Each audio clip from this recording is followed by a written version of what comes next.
be just looking at the first verse. We're going to draw out of Psalm 23:1. Psalm 23:1 in the King James Version of the Bible says, "The Lord is my shepherd, I shall not want." My brothers and sisters, I ask that you pray with me on this topic. The Lord is my shepherd, with a subtopic of nobody but Jesus. I grew up in church. I grew up in Sunday school. I grew up in the days of tent revivals, vacation Bible school that lasted all summer long, Baptist Young People's Training Unions, BYPTU, workshops, retreats, and so much more where the Bible was drilled and instilled in us. I've been paying attention to sermons since I was 7, and I'm now 47.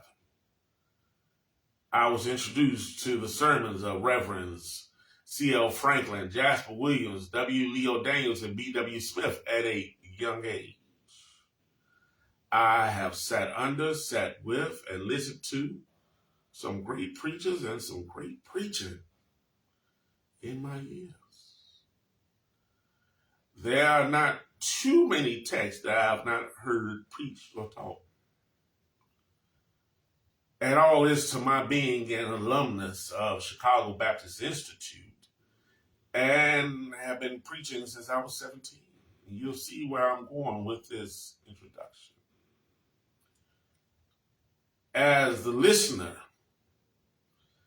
it becomes difficult to listen to a message from a very familiar text, such as the text I'm drawing from today, because you believe you know what the person's going to say before they're going to say it. So, you're looking for something that ain't what you're already thinking. But at the same time, it's intriguing to hear a very familiar text because you're hoping to hear something new coming from that text. It comes easy and hard at the same time. As a preacher, it can be difficult preaching or teaching from a very familiar text because you have to capture your audience early and hold them. Preaching or teaching from a very familiar text such as this one becomes difficult because the people already think they know what you're going to say, although you may have something new or different to present to them. Now, I cannot promise that I will present to you something you've never heard before, but I can tell you that the Lord has given me 3 points that I have never heard before. 3 points that I'm going to go right into. The first point the Lord gave me is, the Lord is my shepherd. He shears me. There are numerous reasons why shepherds shear sheep, but I'm only going to present a few so that I don't belabor the time this morning. One of the main reasons for shearing sheep is parasite prevention. One parasitic condition that shepherds try to prevent is fly strike. Fly strike occurs when fly eggs hatch into maggots that feed on the animal's flesh. Fly strike can cause severe trauma, pain, distress, and even death. My brothers and sisters, we have a shepherd that knows there are some people, there are some things that will attach themselves to his sheep and feed off them. And so the shepherd knows he's got to cut them off. He's got to do what he got to do to get rid of them so that the flies have nothing to hide behind and plant their seeds to feed off his sheep, potentially causing us spiritual trauma, spiritual distress, spiritual pain, and even spiritual death. Parenthetical, but sometimes we try to hold on to that wool. We try to hold on to what the Lord is trying to take away from our good, instead of letting the Lord do his work. Anyway, back to the sermon. Sheep also have to be sheared because wool holds moisture, mud, and manure, which can promote the growth of pathogens, microorganisms that cause disease. The shepherd has to cut off some stuff so that little things that we can't even see, little things we don't even notice, little things that others don't see or notice, won't get a chance to cause dis-ease. Medicine has taught us that pathogens cause disease, and disease kills cells. Disease destroys organs. Disease turns the functional into dysfunctional. Come on, somebody. You know where I'm going, and you going along with me. Hop on. If he cut it off, there is a chance he was keeping you from dis-ease, destruction, and dysfunction. Stop trying to keep hold to what the Lord is trying to cut off. He don't be doing. Wool retains heat. When wool is sheared, an exothermic reaction, release of body heat occurs.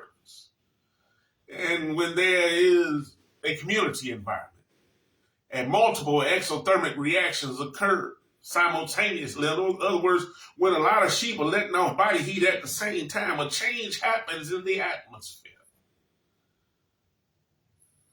Shepherds and sheep, when shepherds have sheep in the barn and they shear the sheep, that body heat coming together means the shepherd has to do less to heat the barn because the sheep are using their body heat as one.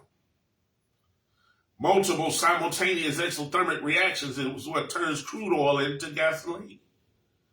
Well, you see, crude oil by itself is useless. It's sluggish. It don't really move. It's thick. It has a thick viscosity. It serves no purpose.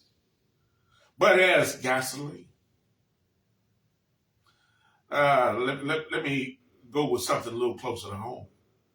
Have you ever been to church and it went up?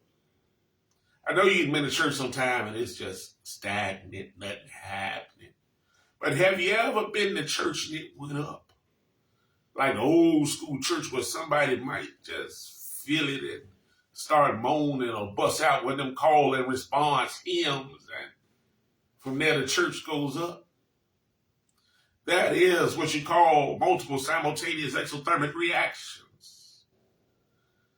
I can recall a situation in church I grew up in, where one year we had our Harvest Day musical, the first year we had it, and one of the lead singers was tearing up a song by Cosmopolitan. So glad he saved me. Ooh, the choir rocked that song to the point that the church went up. One person got happy, that fire kept leaping up and down the pew all around. And when I was just talking about this with a couple of the choir members at a funeral recently, as we were going down memory lane, I said, I can remember we went through 2 lead singers, 5 choir directors, every musician that got happy. And at one point, whole church was on video. Whole church was just gone. Multiple simultaneous exothermic reactions change atmospheres. You want to change the atmosphere you in? Catch on fire, get hot, and get around other people that's heated and doing things, and watch things change. One more reason for shearing sheep, and I'll move on to the second point. Shearing sheep can improve birth weight. Let me say it again. Shearing sheep can improve birth weight. Our ministries, our churches, our lives will not produce and reproduce at full potential if we do not get rid of the excess. When sheep are sheared during pregnancy, they feed more and their increased metabolism sends more nutrients to what they are about to birth. I think I'll let that sit with you for a minute. No, I won't. Anything you are trying to give life to will not thrive without proper nutrition. There is something in you that you're trying to give birth to. There's something in you that you're trying to give life to. There's something in you that you're trying to create new life with. There's a new path you're trying to blaze. And let me tell you, the only way for you to provide proper nutrition is for you to have the nutrients inside you. And the only way to have the nutrients inside of you is to be fed what you are passing on. I'm not talking about just chewing on it. I'm talking about chewing, swallowing, and digestion. You cannot give what is not in you. You got to have it in you to pass it on. The second point I was given, the Lord is my shepherd. He washes me. Before they are sheared, sheep have to be washed. Sheep have to be washed because even the whitest of sheep has stuff that cannot be seen that can be detrimental to the sheep. Let me make this personal. There are some things that you cannot see. There are some things that only the Lord and I know about. There are some things and there are some conversations that only the Lord and I have talked about. There are some things that only the Lord can do something about.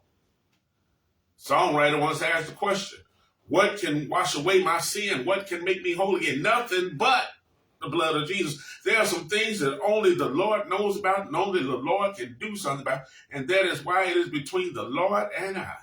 And I want you to know there's some stuff that needs to be just between you and the Lord. You can't tell everybody your business. You can't be putting your dirty drawers out there on the line for everybody to see. There is some stuff that you have got to keep between you and the Lord that you can't be discussing with everybody or anybody hoping to get some advice because they go tell you what they think and the Lord trying to cleanse you of that whole thing. I'm preaching to somebody and you hear what I'm saying. Another reason, y'all, why sheep are washed before being sheared is that washing makes removing the wool a little bit easier. By cleansing the sheep of impurities and like, it is easier to remove the fluff. For example, if he first cleanses me of a particular desire, it is then easier to remove all that is associated with that desire. But to try and remove what's associated with desire can be hard because what's associated is not going to go easily, and I'm still going to have the same desire. Let me turn this another way. If a person has a drinking problem, the tavern has become their second home. You can close every tavern that there is. You can make it a dry county, dry city, dry state. That person is going to find the alcohol, which is the problem. That leads to other problems. He go get it somewhere. We all know that person who can find liquor at 3 a.m. when ain't nothing open, no tavern, no lounge, no liquor store, nothing. But yet they can go get it. They can run out of liquor and go get it at 3 a.m. They know where to go. But if you take away the desire, if you take away the taste for the alcohol, that person will stay away from those places. They won't be scrounging around in the middle of the night because ain't nothing there for them no more. That's why he washes before he shears. The third and final point that the Lord gave me for this message is the Lord is my shepherd. He removes my dung. The shepherd removing my dung is twofold. On one hand, he removes my dung because the mess I create can become a stumbling block to someone else. Another sheep can either step in the mess I created or fall in it and become covered or even infected by mess that ain't even there. The worst part is if the sheep is hurt as it falls or while trying to avoid my mess, the sheep falls and is hurt. If that sheep is not attended to and properly cared for immediately, that sheep could die, and it would be nothing that the sheep did on its own to cause its pain, to cause its disease, to cause its death. That sheep's blood is on my hand. That's why you got to be careful about the mess you create. That's why we got to be careful about the mess we create. On the other hand, the enemy can use my mess to exploit my location. And the enemy can exploit my location. If it can exploit where I am in life, if it can get near me, the damage that can be done is incredulous because the damage can be done not only me, but to those around me. How can this be possible? I'm glad you asked. See, the enemy can follow the trail of my mess or the smell of my mess and attempt to attack me or those around me. Furthermore, the enemy can attack me by exploiting the trail that reminds me of where I've been and what I've done. Although the shepherd and I have an understanding about it being in the past, the enemy can use that against me.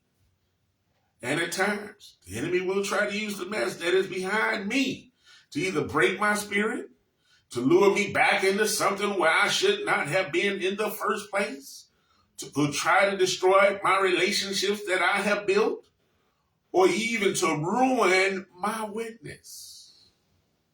Yeah, you thought he was all that, but let me tell you what he used to be like. Let me tell you, y'all know how the devil does that. That ain't nothing but the enemy trying to pull us away. The enemy will even try to use mess to separate sheep from the flock. If the enemy can get the sheep to see mess that they don't want to be part of, the enemy will try to get the sheep away from where it should be, away from the shepherd, and into all types of danger where the enemy can devour their sheep.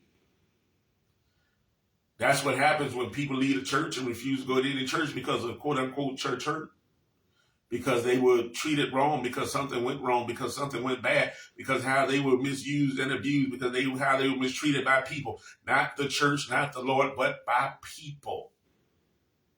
They claim to be the church. The enemy has taken mess, led the sheep away, and convinced the sheep that there is mess everywhere, and all it will continue to do is be hurt, because there is no church without mess. Everywhere you go, there's going to be some mess, so why even go and get hurt again? Or it'll just convince you, try to tell you that seeing mess everywhere shows you something. I know a young lady.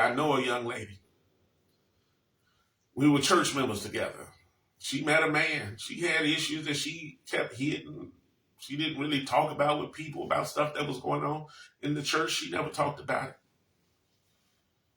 But this man she met who did not believe in God, who did not believe in church, told her, see, mess. If God is not the author of confusion, but there's always confusion, then is there really a God? Because God's not the author of confusion and church is God's house. How can there be confusion in God's house?